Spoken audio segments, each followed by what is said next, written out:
ரதியக்கா அடுப்படியில் அக்கா இன்றைக்கி வெண்டைக்காய் புளிக்கூட்டு பண்ண போகிறேன். எப்படி பண்ணலாம் அக்கா ஸ்டைல் எப்படின்னு பாருங்கள். அக்கா ஸ்டைலில் எப்படி பண்ணுறேன்னு சொல்லி 2 ஸ்பூன் ஆயில் விட்டுருக்கேன். வெறும் வடை சட்டியை காய வச்சுட்டு ஆயில் காஞ்சிருச்சு.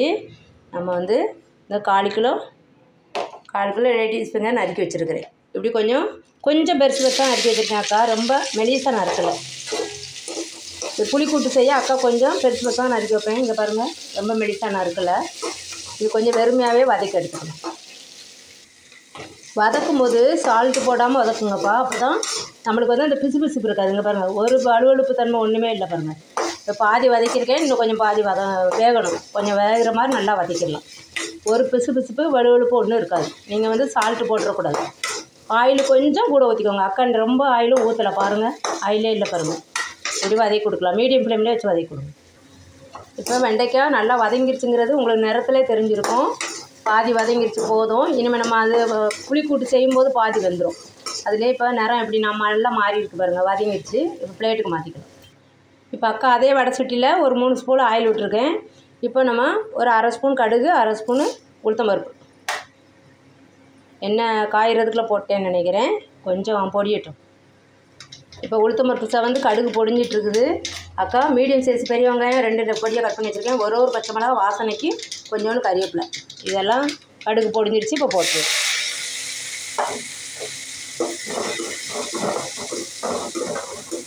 இது கொஞ்சம் வதக்கி கொடுக்கும்.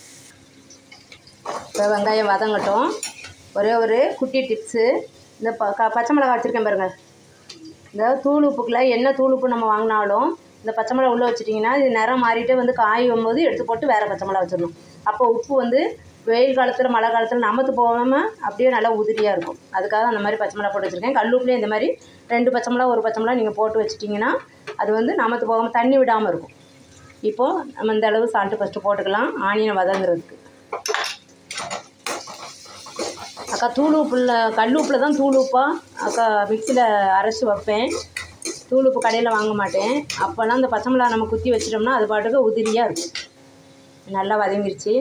இப்போ ஆனியன் வதங்கிருச்சு. இப்போ மீடியம் சைஸ் தக்காளி பொடியாக கட் பண்ணி வச்சுருக்கேன், அதை போட்டுருவோம். இந்த புளிக்கூட்டு வெறுமையாக ரைஸில் போட்டு பரட்டி சாப்பிட்டிங்கன்னா ரொம்ப சூப்பராக இருக்கும். வெறும் பருப்பு குழம்பு காய் போடாமல் வைக்கிறதுக்கு தால் வச்சுட்டு பிசையும் போது இதை ஓரமாக வச்சுக்கலாம். ரொம்ப டேஸ்டியாக இருக்கும். கல்யாண வீட்டில் எல்லாம் பண்ணுவாங்க. இது நான் அக்கா வந்து எங்கள் அம்மா ஸ்டைலில் பண்ணுறேன். எங்கள் அம்மா என்ன சொல்லி கொடுத்த மாதிரி. இது கொஞ்சம் நல்லா வதங்கட்டும். இப்போ தக்காளி நல்லா வதங்கிருச்சு. நம்ம வதக்கி வச்ச வெண்டைக்காய் எடுத்து போட்டுக்கலாம்.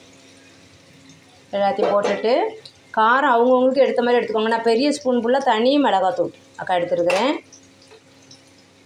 கொஞ்சமாக மஞ்சத்தூள் ஒரு 1/4 ஸ்பூன் கீழே கம்மியாக தான் எடுத்துருக்கிறேன்.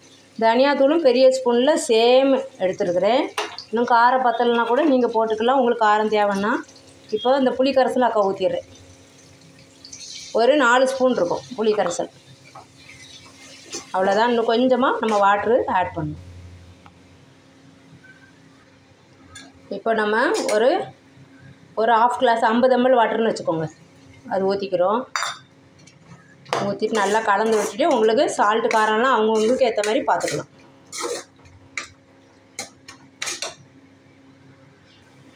அக்கா சால்ட்டு காரம்லாம் பார்த்தேன். அக்காவுக்கு இன்னும் கொஞ்சம் சால்ட்டு தேவைப்படுது. ஏற்கனவே ஃபஸ்ட்டு இதில் 1 ஸ்பூன் ஃபுல்லாக போட்டிருக்கோம். இப்போ இவ்வளோ தேவைப்படுது, 1/2 ஸ்பூனு. உங்களுக்கு சால்ட்டு காரம் எப்படின்னு பார்த்துட்டு இப்போ சேர்த்துக்கலாம். நம்ம இது நல்லா அந்த வெண்டைக்காய் வேகிறதுக்காக வாட்ரு. இப்போ இந்த ஸ்பூன் அளவுக்கு 2 ஸ்பூன் ஃபுல்லாக சால்ட்டு போட்டிருக்குறோம். 1/4 கிலோ வெண்டைக்காய்க்கு. ஒரு மீடியம் சைஸ் தக்காளி, 2 மீடியம் சைஸு பெரிய வெங்காயம் போட்டிருக்குறோம். சரியா? கடுகு உளுத்தம்பருப்பு போட்டு தாளிச்சிட்டு அவ்வளோதான். இப்போ நம்ம வந்து இந்த வெண்டைக்காய் வேகிறதுக்காக கொஞ்சம் மூடி வைக்கிறோம். அக்கா பார்த்துட்டேன், காரம் உப்பெல்லாம் எனக்கு கரெக்டாக இருக்குது. நீங்கள் வந்து காரம் உப்பு எவ்வளோ உங்களுக்கு தேவையோ அவ்வளோ போட்டுக்கோங்க. இது கொஞ்சம் ஒரு 10 மினிட் அப்படியே ரொம்ப சிம்மில் வச்சுருவோம். எவ்வளோ சிம்மில் வச்சுருக்கேன் பாருங்கள் அக்கா, அதான் உங்களுக்கு காமிக்கிறேன். ரொம்ப சிம்மில் வச்சனால 10 மினிட்ஸ் சொன்னேன். இப்போ அக்கா 7-8 மினிட்ஸை எடுத்து பார்க்குறேன். இது வந்து அடிப்பிடிக்க வாய்ப்பில் நம்ம நிறையா வாட்ரு ஊற்றிருக்குறோம். இங்கே பாருங்கள், சூப்பராக வெண்டைக்காய் புளிக்கூட்டு நம்மளுக்கு ரெடி ஆயிடுச்சு. இது இன்னும் கொஞ்சம் உங்களுக்கு கெட்டியாக தேவை, இன்னும் கெட்டியாக வேணும் அப்படின்னா கொஞ்சம் மல்லித்தூள் ஆட் பண்ணிக்கோங்க. கூட கொஞ்சம் மல்லித்தூள் ஆட் பண்ணிங்கன்னா இன்னும் கெட்டியாக வந்துடும். அவ்வளோதான், சூப்பராக இருக்கும். சாதத்துக்கு வச்சு சாப்பிட்டிங்கன்னா இது கொஞ்சம் அப்படியே நல்லா எண்ணெய் படர்ந்து வேகிறதுக்காக தான் மூடி வச்சது. ரொம்ப சிம்மில் வச்சோம்னா இந்த எண்ணெய்லாம் வெளியே வருது பாருங்கள். நம்ம ஊற்றின ஆயில் வந்து கொஞ்சம் நல்லா எண்ணெய் படர்ந்து நல்லா டேஸ்ட் நல்லா கொடுக்கும். அவ்வளோதான், செஞ்சு பாருங்கள். பார்த்துட்டாக்கா கமெண்டில் எப்படி இருக்குது சொல்லுங்கள். இது ரதியக்கா ஸ்டைலு. இது எங்கள் அம்மா சொல்லி கொடுத்த புளிக்கூட்டு, வெண்டைக்காய் புளிக்கூட்டு.